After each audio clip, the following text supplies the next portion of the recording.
stepped up. What can you say about the effort that you saw from them and how they really took on that challenge to collectively make up for whatever it is that hindi man ibigay ni Junmar? Yeah, first of all, thanks for my players. They know what the situation is because they know since yesterday when we've learned that Junmar will be on a managed minute or depends on my discretion.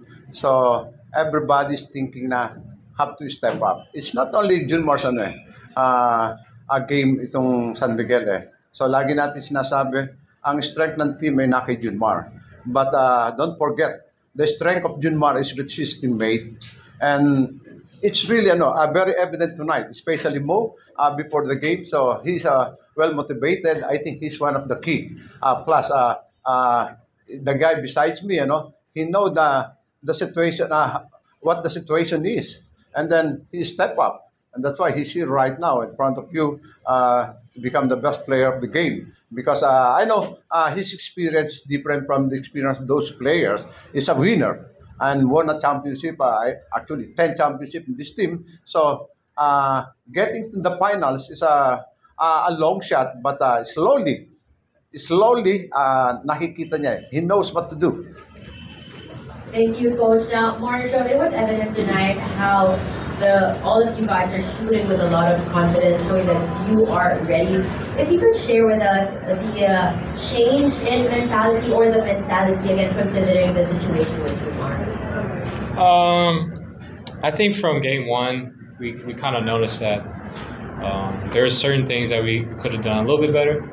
I think tonight we had a little bit more assists, so that was good on the part of everyone. We're just sharing the ball, playing as a team. That's what Coach wants. We play together, and everyone, I think, is one of the best distributed points and for all of us. We're 6 guys in double digits, so it puts a lot of pressure on the defense when everyone can be a threat. And tonight, that's what we wanted. We wanted to exploit everyone, making sure that everyone's being a threat, and that's what Coach wanted. And he said before the game, just be ready to shoot, everyone. We're now ready for the questions from the media.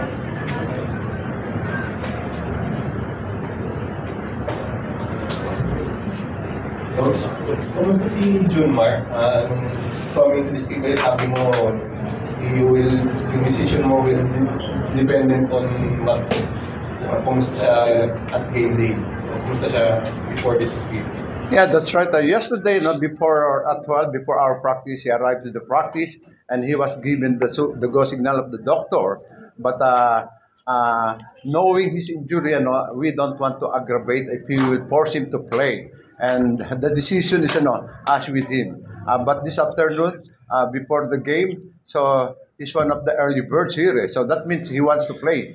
But the good thing with him is, he knows his situation, and he asked me, Coach, don't start me at the game. And that's a motivation Mo, before the start of the game. I told him in front of his teammate, Mo, you will start. Without knowing, he will be replacing Junmar. He thought na Junmar and him will be the starter. So I think that's the thing now we want to have with Mo Tautua. It's a good thing he responded to the call of the team. But the mere fact that Junmar is with us and too early for the game, so it gives some inspiration for the team. He really wants to play, but it's up to his ability to play. But I'm so thankful with the players. Step up, everybody. At least almost 8 players in double figure, 7 and 8, 8, 9 points, and they play as a team, both on offense and defense. Coach, kung medyo dikit pa yung game, magbabago yung decision mo na to field him kasi nung pinasok si Junmar, medyo nalayo na yung lamang. Ano yung gusto mong ma-achieve with Junmar coming even with this injury? Yeah, he wants. I want him to get the confidence. Kita-kita naman natin yung kanyang mga point blank hindi pumapasok because he's thinking something na might happen on his jump o ganyan because hindi biro yung kanyang mga pinagdaanan and andun pa rin yung kanyang stigma ng nung mga injuries eh. But I have to appreciate him because he's a warrior. He's a team player. He wants his team to be inspired by showing to the game and too early to the game. So it's enough for the team to be to gain some confidence with it. Did the coach talk about this contribution ni Chris Rosales para na po? Yeah, I think he's always prepared naman eh. Although last game I was not able to use him because the game is so tight in the end game, and Chris Ross played well in that first quarter. So usually, I don't want to take the rhythm of the players inside there. But when I use Chris Rosales, he was able to score right away and play some decent defense. So he's rewarded to be back again in the second half. And that's the role I'm giving to the players. They know what kind of role. And one thing na I want to give some confidence is Jeron Teng. But because, the composition of the team, in his position is